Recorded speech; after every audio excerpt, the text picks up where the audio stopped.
মাননীয় জ্বালানি মন্ত্রী, আপনারা ক্ষমতায় যাওয়ার সঙ্গে সঙ্গেই পরপর ২ বার তেলের দাম বাড়াইলেন। কিন্তু আমরা কৃষক, আমাদের ভুট্টার দাম এখনো ২৪ টাকা ২৫ টাকা কেজি রয়ে গেল।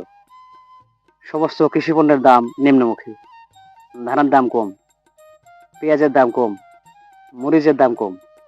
কিন্তু আপনারা এসি রুমে বইসা কলমে খোঁচা দাম বাড়াই দিলেন।